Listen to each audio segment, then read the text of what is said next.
मैं हूं विनय और आप देख रहे हैं विनय मीडिया यूट्यूब से और विनय मीडिया लाइव फेसबुक से देख रहे हैं। जितने भी देखने वाले हैं सबको मैं प्रणाम करता हूं, चाहे क्षेत्र के हों, जिला के हों, राज्य के हों, देश के हों, सबको मैं चंदन वंदन और अभिनंदन करते हैं।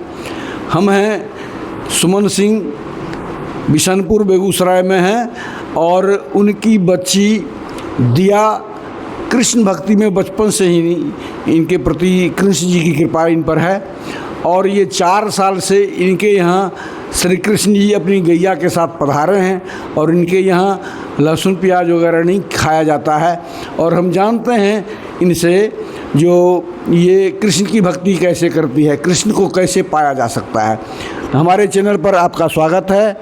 दिया, बताओ कृष्ण जी की भक्ति कैसे की जा सकती है? पहले तो मैं सबको राधे राधे बोलना चाहती हूँ और कृष्ण जी की भक्ति के लिए आपको सबसे पहले चाहिए होगी श्री जी की कृपा, और बिना श्री जी की कृपा के आप कुछ भी नहीं कर सकते। और बहुत लोग बोलते हैं कि हम पे तो श्री जी की कृपा ही नहीं होती है। तो फिर सबसे बड़ी बात तो ये है, जब आपको ये मनुष्य जन्म मिला, जब भी आपको मनुष्य योनि मिली, तभी आपका सबसे बड़ा सौभाग्य है, तभी आपको सबसे बड़ी श्री जी की कृपा मिली है और अपॉर्चुनिटी मिली है। और ये ऐसी अपॉर्चुनिटी है कि आप इसको किसी के साथ तुलना नहीं कर सकते, कंपेयर नहीं कर सकते। आपको एक भक्ति करने का एक बहुत ही बड़ा सौभाग्य, एक बहुत ही बड़ा अवसर मिला है और आजकल के कलयुग में इसी को बहुत सारे लोग जान नहीं पाते। और यही आपके ऊपर बहुत बड़ी श्री जी की कृपा है कि आपको मनुष्य योनि में जन्म मिला है। और भक्ति में एंटर करने के बहुत सारे तरीके होते हैं और अगर आपके ऊपर श्री जी की कृपा है तब तो आप कैसे भी एंटर कर जाते हो। किसी की लाइफ में कुछ इंसिडेंट हो गए होते हैं और उसके बाद उनको लगता है नहीं, अब तो भक्ति के सिवाय कुछ भी नहीं है इस ज़िंदगी में।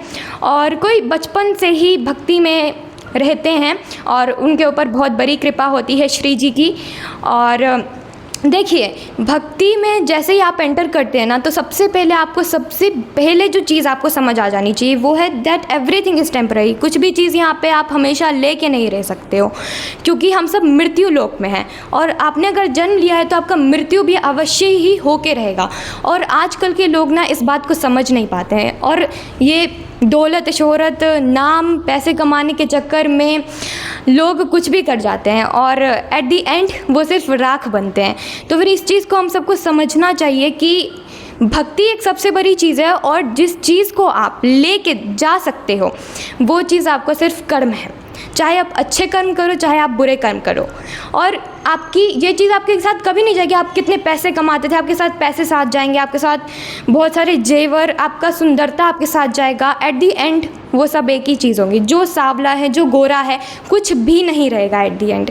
और अभी तो एक फ़्लाइट क्रैश भी हुई है और आप उसी से आजमा सकते हैं कि डेथ कितनी अनप्रिडिक्टेबल है और वो कभी भी हो सकती है। इसी की वजह से आदमी के, एक मनुष्य का जो जीवन का मेन उद्देश्य है वो भक्ति होना चाहिए। और भक्ति में एज़ यूजुअल की श्री जी की बहुत बड़ी कृपा होनी चाहिए। और अगर आप इस चीज़ को समझ गए कि कुछ भी चीज़ आप हमेशा लेके नहीं जा सकते, तो इस चीज़ को आपको समझना पड़ेगा। और दूसरी चीज़, अब बहुत सारे लोग भक्ति में जाना चाहते हैं पर इंडियन सोसाइटी ऐसी है कि उसको प्रेशराइज़ कर देती है, उस पर प्रेशर डालती है कि नहीं आपको ऐसा करना ही पड़ेगा। अब जैसे कि बहुत सारे पेरेंट्स हैं इंडिया में, वो बच्चे को फोर्स करते हैं, नहीं आपको तो इतना मार्क लेके ही आना है। और ये नहीं समझते कि वो बच्चा कुछ और भी कर सकता है। कोई बच्चा सिर्फ स्पोर्ट्स में अच्छा होता है, पढ़ाई में नहीं अच्छा होता, तो उनको ये भी देखना चाहिए। और कोई बच्चा पढ़ाई में अच्छा होता है, इसी की वजह से वो अच्छा करता है। और ऐसा नहीं कि पढ़ाई एक बुरी चीज़ है, वो आपकी स्किल्स को डेवलप करती है, आपकी सोचने की थिंकिंग को बढ़ाती है। और जहाँ तक मैं स्पोर्ट्स में देखें तो जो बच्चे पढ़ते हैं वो कोई ऐसे बच्चे होते हैं जो स्पोर्ट्स में नहीं अच्छे होते, तो सबका एक अपना अपना एक वो होता है जिसमें कि वो बहुत आगे चल के बहुत आगे जाते हैं। तो फिर ये चीज़ हमें सबसे पहले समझनी पड़ेगी, जो कि आजकल की इंडियन एजुकेशन सिस्टम जो है वो बहुत ही ज़्यादा इस चीज़ में सिस्टमैटिक रूल से नहीं चल रही है और वो बस एक कम्पिटिटिव रेस की तरह लगी है। जैसे कि आजकल के बहुत सारे कम्पिटिटिव एग्ज़ाम्स हैं जिसमें कि बच्चे अपनी जान तक दे देते हैं उस एग्ज़ाम को क्रैक करने के लिए। और बच्चे को ये लगता है अगर मैंने इतनी मेहनत की है तो मुझे इतना रिजल्ट्स भी आना चाहिए, इतना परिणाम भी आना चाहिए। और वो चीज़ उसको कभी नहीं सोचनी चाहिए, क्योंकि आपके हाथ में जो चीज़ है वो सिर्फ है कर्म। आप अपना कर्म कीजिए और फल की चिंता तो आप भगवान में छोड़ दीजिए। अगर आप भक्ति करते हैं ना तो आपको ज़िंदगी में किसी चीज़ की चिंता नहीं होगा। आपको केवल एक चीज़ करनी है, वो है चिंतन, और केवल भगवान की। और आप भगवान के शरण में चले जाइए। आप जो भी काम करते हैं ना सिर्फ भगवान के ऊपर छोड़ दीजिए, चाहे अच्छा हो चाहे बुरा। अगर आप भक्ति में चले गए ना तो आपको अच्छे और बुरे का एहसास कभी नहीं हो सकता है, और भगवान आपका बुरा कभी नहीं सोच सकते। एक चीज़ ज़रूर समझिएगा। और जो बच्चे ये समझते नहीं मैंने इतनी मेहनत की, मुझे इतना ही चाहिए था और वो मुझे नहीं मिला, तो फिर ये चीज़ तो गलत है। और बहुत सारे बच्चे इस चीज़ की वजह से सुसाइड कर लेते हैं, जो कि बहुत बड़ी गलत चीज़ है। और कुछ तो इंडियन पेरेंट्स की वजह से होती है, तो वो भी पेरेंट्स को समझनी चाहिए, अपनी आगे की जनरेशन को समझनी चाहिए। अगर हम सब की जो आने वाली जनरेशन है तब वो भी बहुत अच्छी बनेगी, तो फिर इस चीज़ को समझनी चाहिए। पेरेंट्स को बच्चे के साथ किस तरह का, जैसे बच्चे से बात करना चाहिए, उसके मनोभाव को समझना चाहिए, उनकी जो इच्छा होती है वो तो बच्चे पूरा करने की कोशिश करते हैं, लेकिन अधिकतर गार्जियन चाहते हैं, जो मजदूरी भी करते हैं वो चाहते हैं मेरा बच्चा आईएएस बने, डॉक्टर बने, इंजीनियर बने। इसके बारे में आप क्या कहना चाहती हैं? देखिए, सबसे पहली बात तो ये है कि अगर पेरेंट्स को भक्ति के बारे में पता होता तो आज ये सब काम नहीं होता। और ये कलयुग है, कलयुग में आपको इतनी छूट मिली हुई है कि आप बिना श्रद्धा के भी नाम जप करोगे ना तो आपके ऊपर श्री जी की कृपा होनी ही होनी है। और इसकी वजह से आपके पास आएगी कृपा की वजह से आपके पास आएगी भक्ति। और जैसे ही आपके अंदर भक्ति प्रवेश करेगी ना तो इन सब की भावना आपके अंदर से ऑटोमेटिकली चली जाएगी कि नहीं, मेरे बच्चे को इतना रैंक आना ही आना है, मेरे बच्चे को 95% आना ही आना है। ये सब की भावना तो खुद ही खुद चली जाएगी। और आप खुद ही समझिए ना, 95% कोई बच्चा ला लिया और एट दी एंड क्या होना है, डेथ होना है, और वो 95% ला के करेगा भी क्या। और हाँ, बट मैं इतना ज़रूर बोलूँगी, बच्चे को इतना ज़रूर पढ़ना चाहिए कि वो अपने फैमिली का फ्यूचर देख सके, एक अपने फैमिली को एक अच्छी ज़िंदगी दे सके और ख़ुद को एक अच्छी ज़िंदगी दे सके। और अगर ज़्यादा अच्छा है तो फिर वो किसी नीडी पीपल को हेल्प कर दे, जो गरीब हैं, जिनको एक्चुअल में ज़रूरत है, और दूसरे का फ्यूचर बनाने में सहयोग बने। और ये सबसे बड़ी अमीरी होती है। और आजकल की अमीरी को इस सब चीज़ों से नहीं तोला जाता है। आजकल की अमीरी होती है जैसे कि वो बहुत ज़्यादा पैसा कमाता है तो वही अमीर है, नहीं, दिल से अमीर होना चाहिए। बाहर से तो कोई भी अमीर बन सकता है। तो फिर इस चीज़ को इंडियन पेरेंट्स को समझना चाहिए। और बहुत सारे बच्चे बहुत सारे अपने अपने गुण में एक्सपर्ट होते हैं, उस चीज़ को पेरेंट्स को समझना चाहिए।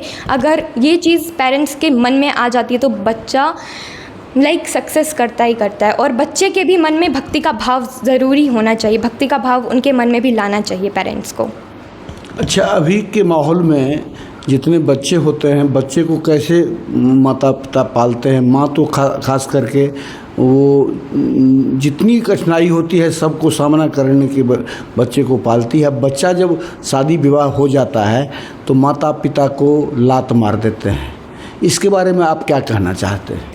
देखिए, अगर ये चीज़ हो रही है और अगर माता पिता सही हैं तो फिर देखिए ये तो सरासरी बच्चों की गलती है। और आजकल के जनरेशन में यही होता है, माता पिता जैसे कि अब कोई सा भी फैमिली कंडीशन है, अब उस फैमिली कंडीशन के हिसाब से माता पिता को भी उसी फैमिली कंडीशन में जाना पड़ता है। अब इससे क्या होता है, बच्चे के इन्वायरमेंट पे इफ़ेक्ट पड़ता है। अब जब उसके इन्वायरमेंट में इफ़ेक्ट पड़ता है तो उसके माइंड का उस टाइम डेवलपमेंट ही हो रहा रहता है। और जब उसके माइंड में ये चीज़ आ जाती है तो फिर उसके माइंड से ये चीज़ कभी जाती नहीं है, क्योंकि at that age mind develop हो रहा होता है और जो चीज़ उसमें आ जाती है वो फिर आ जाती है, कभी जाती नहीं है। तो एट दी एंड बड़े होके भी वो वही चीज़ करता है। तो फिर इसमें मैक्सिमम जो होता है वो पेरेंट्स ही होते हैं और पेरेंट्स इस बात को समझ नहीं पाते। बट आजकल ऐसा भी हो रहा है कि पेरेंट्स बहुत अच्छे हैं और बच्चे बिगड़ गए हैं। और बच्चे किस लिए बिगड़े? गलत संगति की वजह से। उनके बहुत सारे ऐसे दोस्त हैं जो कि गलत चरित्र के हैं, तो फिर उसके वजह से हो जाता है। तो पेरेंट्स को इस चीज़ की भी ध्यान रखना चाहिए, बच्चा कहाँ जाता है, बच्चा कौन सा कंटेंट कंज्यूम करता है, बच्चे के कैसे दोस्त हैं, और ये सारी चीज़ तो ज़रूरी परखनी ही चाहिए। और अगर आप बच्चे के मन में भक्ति का भाव प्रवेश करा देते हैं तो फिर तो ये सारी चीज़ों तो बच्चा अपने आप ही नहीं करता है, तो फिर वो तो श्री जी की कृपा से ही होती है। तो फिर और बड़े होके जो बच्चे पेरेंट्स को वैल्यू नहीं करते तो फिर ये तो बहुत ही गलत चीज़ है। और मैं बोलूँगी पेरेंट्स को इन सब चीज़ पे अगर वो बहुत ज़्यादा ध्यान देंगे तब तो ये चीज़ होनी नहीं है, कभी होगी नहीं। देश का जनसंख्या विस्फोटक रूप में है। और सरकारें जैसे चीन में हैं, एक बच्चे से ज़्यादा सरकार होने नहीं देते हैं। उसकी सरकारी कोई भी चीज़ उन्हें प्राप्त नहीं होता है, चाहे नौकरी हो, चाहे किसी तरह का जो सरकार की तरफ से मिलते हैं वो नहीं मिलते हैं। लेकिन भारत में जनसंख्या बढ़ रहा है, ये कैसे कंट्रोल होगा? जो पढ़े लिखे हैं वो तो कंट्रोल कर रहे हैं, और जो पढ़े लिखे नहीं हैं वो जनसंख्या बढ़ा रहे हैं। इसके बारे में आपका क्या कहना है? तो देखिए, इसी की वजह से मैंने जैसा कि बोला, एजुकेशन इज़ वेरी इंपॉर्टेंट, और एजुकेशन इन्हीं सब चीज़ों के लिए इम्पॉर्टेंट है। और पॉपुलेशन कंट्रोल करने में भी एजुकेशन का बहुत बड़ा योगदान है, और आजकल नॉर्मली इसके बारे में सबको पता होता है, और लोग इस बात को समझ नहीं पाते हैं। तो फिर देखिए, जो एजुकेटेड पीपल है वो तो इस बात को समझ जाते हैं, बट जो अनएजुकेटेड है, जो कि उतना उनके पास पैसे नहीं होते कि वो एक एजुकेशन को अफोर्ड कर सकते हैं। तो देखिए, अब आगे की जनरेशन अगर ऐसी होती जिनके में भक्ति का भाव होता, तो फिर वो क्या करते, वो नीडी पीपल को हेल्प करते, गरीबों को हेल्प करते, उनके फ्यूचर को बनाने में हेल्प करते, उनको इतना एजुकेट करते कि वो बस अपना फ्यूचर देख सकते हैं और अपने फैमिली का फ्यूचर देख सकते हैं। तो फिर ये तो आगे की जनरेशन जो सही होती, तो फिर ये तो कभी होता ही नहीं। और अभी अगर इसको कंट्रोल करना है तो फिर अभी से इसका भाव हम सबको अपने मन में लाना पड़ेगा, जो कि बहुत बहुत ज़्यादा मुश्किल है, बट ये इम्पॉसिबल भी नहीं है, असंभव भी नहीं है ये, और इसे हम कर सकते हैं। बट अपने मन में एक दृढ़ संकल्प बनाना होगा, ये चीज़ तभी हो सकती है। और हम सबको नीडी पीपल को हेल्प करना होगा, जिनको एक्चुअल में एजुकेशन की ज़रूरत है, एक नॉर्मल एजुकेशन जो होती है, इन्वायरमेंट के बारे में हो गई, अपने फ्यूचर के बारे में हो गई, तो फिर इन सब के चीज़ों में होनी चाहिए। पहले